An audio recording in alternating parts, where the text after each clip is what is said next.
문재인 대통령 양산 사저가 지금 착공을 시작했는데 마을에 반대 현수막이 나붙어서 철거했다 이 보도가 나오잖아요.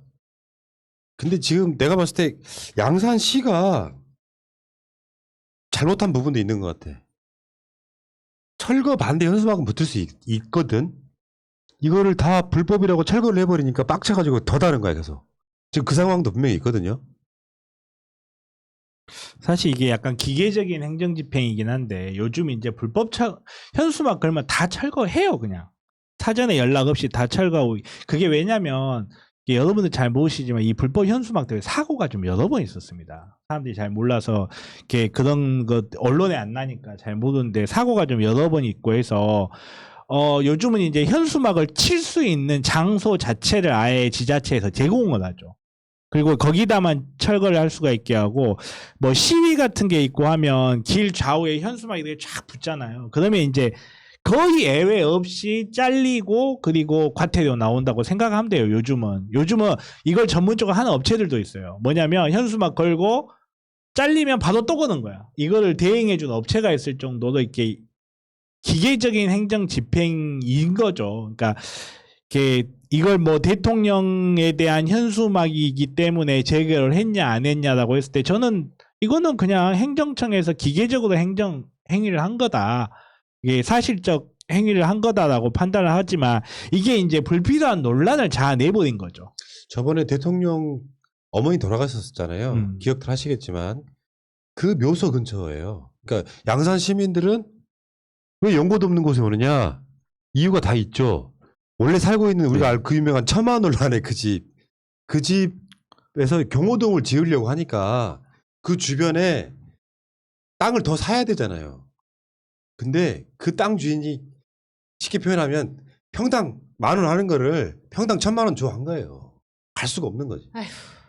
그래서 양산에 저 어머니 묘소 근처로 알아보게 된 상황인 거예요. 그러니까 이제 뜬금없이 주민들과 무슨 협의도 없이 뭘 대통령이 내려오느냐 마느냐 이게 이제 일종의 이제 갈라치기의 대상으로 된 거거든요. 아니, 제가 봤을 때는 이거는 아방궁 시즌 2라고 봐요 저는. 맞아. 그러니까 예전에는 아방궁으로 대통령님을 이렇게 괴롭혔다면 이제는 아방궁 논란 안 통할 것 같거든. 이미 조선에서 한번 써먹었는데 안 돼. 그러니까 지금 이제 이거 하는데 정말 참 우리나라 민주화가 굉장히 잘 됐죠. 그러니까요. 예. 지금 우리 방송하는 스튜디오가 MBC보다 크잖아요. 아방궁이잖아. 수영장도 있고. 저 이 시점에 차키 좀 주세요. 화장실 좀. 너무 멀어 화장실이야. 이 시점에 하북 지역에 17개 단체가 현수막을 36개 설치했다. 이게 굉장히 조직적인 움직임이라고 보이는데 면에 이렇게 많은 단체가 있다라는 것도 일단은 되게 굉장히 웃기죠. 네, 웃기고요. 제가 현수막들을 봤어요. 누가 걸었나. 하북면 바르게 살기 운동 협의회, 하북면 청년연합회, 하북면 이장협의회, 하북면 새마을 지도자, 하북면 의원 소방대, 하북면 새마을 분여회, 하북면 주민자치위원회. 뭔가 실체를 알 수 없는 그런 단체들이 그렇진 않아요. 하북면에 그렇진 인구가 않고. 굉장히 몇인데 많이 그러니까 하북이라고 하는 것은 지금 살고 계시는 거랑 다른 동네잖아요. 우리가 이렇게 대처하면 안 되는 게 아까 말한 양산시가 계속 그 철거를 함으로써 더 빡치게 했다는 부분도 있는데 사실 그럴 수는 있거든. 어디까지는 이해해줘야 되냐면 조용한 마을에 대통령이 새로 집을 지어서 내려오면 환영해야지. 아니 들어봐. 경호동도 생겨야 되고요. 경찰도 상주해야 되고요. 정말 조용한 하북면 정도 되면 되게 정말 조용한 시골일 거 아니에요. 그게 불편한 건데 그러면 이 부분에 있어서는 뭔가 좀 더 대화를 통해서 이걸 반대로 바꿔줄 필요가 있죠. 대통령이 낙향해서 사실 그 지역이라고 보면 이제 봉화마을처럼 그렇게 될 수 있는 부분을 바꾸어내면 되는데 그 작업이 지금 조금 덜 된 것처럼 보인다고 하는 게 낫지. 야 하북면 사람들 죽일 놈들이 하면 안 돼. 이 상황은 나도 그렇게 생각해. 언론이 문제인 거고 이 16개, 17개 단체에 관한 거는 방송 끝나고 제가 이야기해드릴게요. 조용히.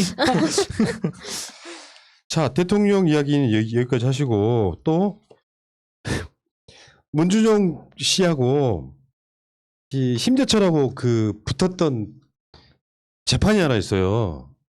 심재철이 문준용 씨를 특혜 채용 했다 그 의혹을 내 가지고 이제 손해배상 소송을 하고 있는데 서울 남부지법의 강성수 판사가 이런 이야기를 했다고 그래. 정권이 끝나갈 무렵이기도 하니 적당한 방법으로 조정해서 정결하는 게 어떻겠냐. 정권이 끝나갈 무렵이기도 하니. 근데 판사가 이런 이야기를 굳이 써야 돼요? 판사가 이런 이야기 잘 안 쓰긴 한데 저는 이 말이 문준영 씨 입장에서는 괜찮은 이야기입니다. 이게 무슨 말이냐면 원고 승소는 해줄 건데 액수만 좀 조절하자 이 이야기거든요. 그러니까 문준영 씨가 손해배상 청구가 타당하고 그리고 이렇게 돈을 요구하는 거는 이렇게 인용은 해줄 건데 이거를 8천만 원 다 하지 말고 이렇게 재판 조용히 그냥 빨리 끝내자라는 의미에서 한 건데 분명히 부적절한 말이죠. 판사가 해서는 안 되는 말을 한 건 맞아요. 판사가 해서는 안 되는 말을 한 건 맞는데 그렇다고 해서 문준영 입장에서 이게 아주 불리한 말을 한 건 또 아닙니다. 그래서 이걸 보면서 저는 사실은 좀 이렇게 이 판사 많이 당황하겠다는 생각을 좀 했어요. 이게 물론 이제 제 입장에서 바라보는 것과 여러분들의 입장에서 바라보는 게 그런 거야? 그쵸. 판사라는 사람이 정권이 끝나갈 무렵 이런 말 도대체 왜 해요? 이런 말 왜 하는데 제가 생각했을 때 이 상황에서 판사는 이게 이거 좋게 조정합시다. 조정하다 보면 그런 경우 있거든요. 저희도 실무하다 보면 해서 이게 판사가 이렇게 욕을 먹을 일은 좀 아닌 것 같은데 예. 정말 부적절한 이야기를 한 것 같다. 그러니까 정권이 끝나갈 무렵이란 것과 이건 아무 상관없는 이야기잖아요.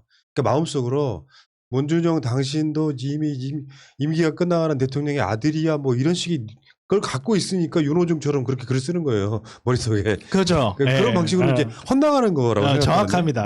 그냥 아무리 법조인이라도 욕할 건 욕해야죠.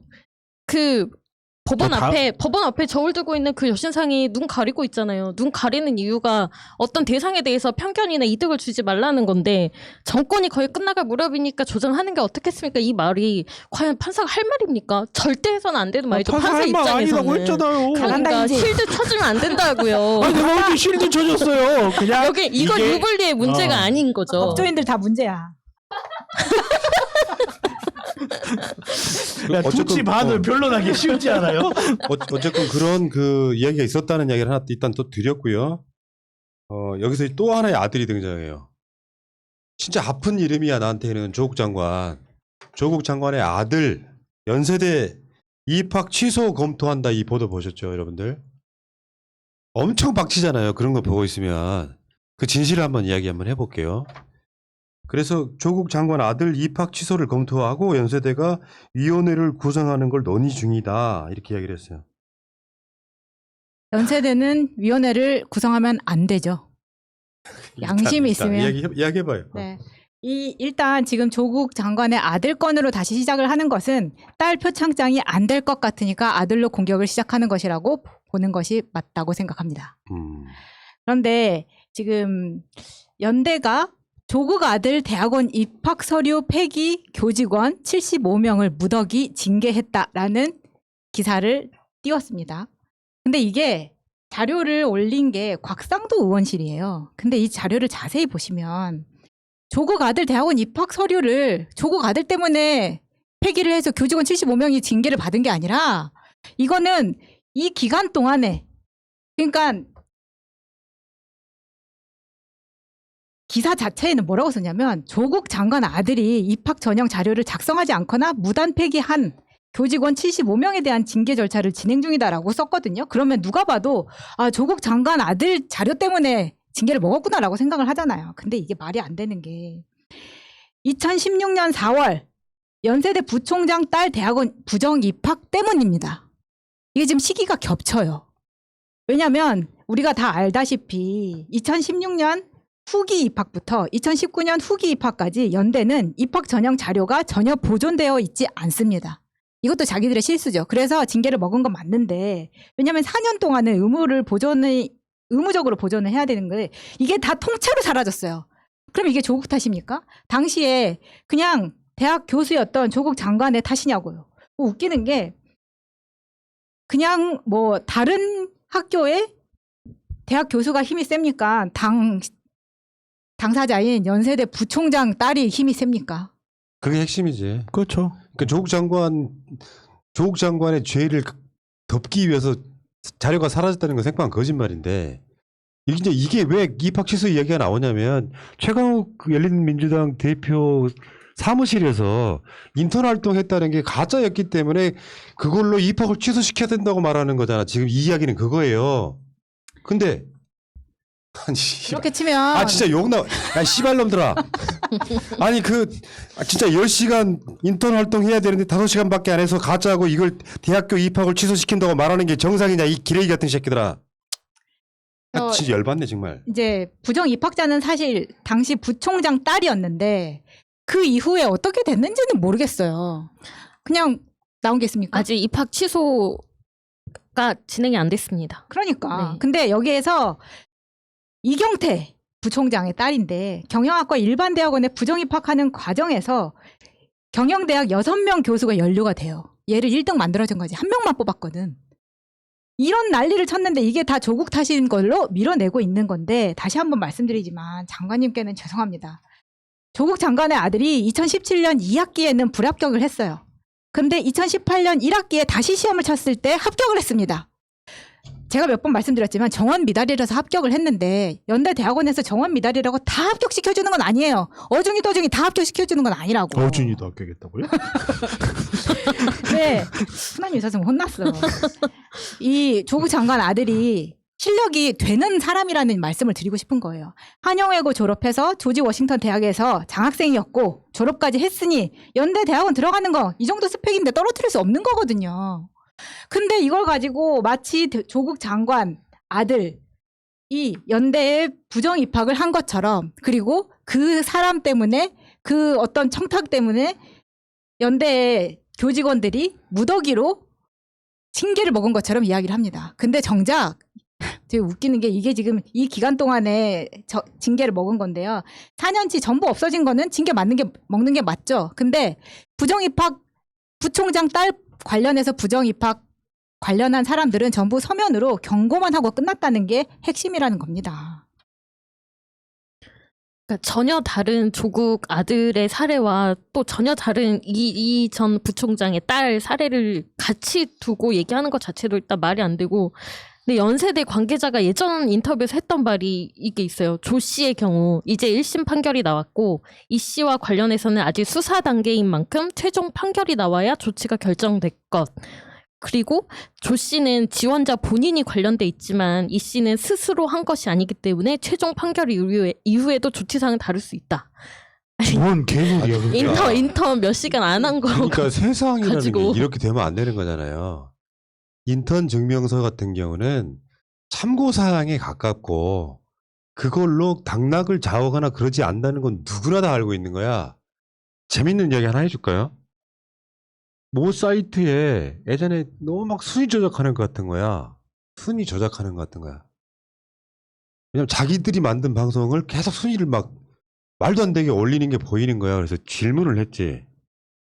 순위를 매기는 가장 중요한 요소가 뭡니까? 라고 물었어요. 처음에 안 가르쳐 주려고 그래요. 뭐 대단한 영업 비밀이야 되는 것처럼. 근데 결국 받아낸 이야기는 뭐냐면요. 조회수, 다운로드 수가 가장 중요해. 근데 거기에 좋아요도 중요하고 다 중요하다는 거야. 얼마나 중요하길래? 조회수, 다운로드 수가 같은 경우. 근데 다운로드 받는 게 기본 몇십만인데 끝자리까지 어떻게 갔겠어? 그 다운로드 수, 조회수가 합쳐서 숫자가 같을 경우에 좋아요 숫자가 더 많으면 이 사람이 순위가 더 높다는 얘기예요. 내 말의 의의가 뭔 말인지 알겠죠? 실제로는 거기에 반영되는 게 99% 정도는 다른 것들. 그러니까 인턴 증명서 같은 경우는 그 당시 이명박 때부터 시작해가지고 마구 이렇게 그러니까 사람들이 하게끔 만드는 그 분위기가 있었기 때문에 무슨 법률사무소 가가지고 어떤 봉사활동 비슷하게 했는데 그게 시간을 다 못 채웠다. 뭐 그렇게 계산하면 하루에 뭐 몇 시간씩 나왔던 거다 이렇게 해가지고 이 판사놈이 이걸 유죄로 때렸잖아요.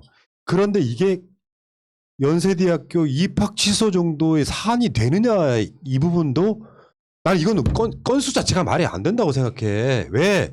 조국내만 그랬냐고.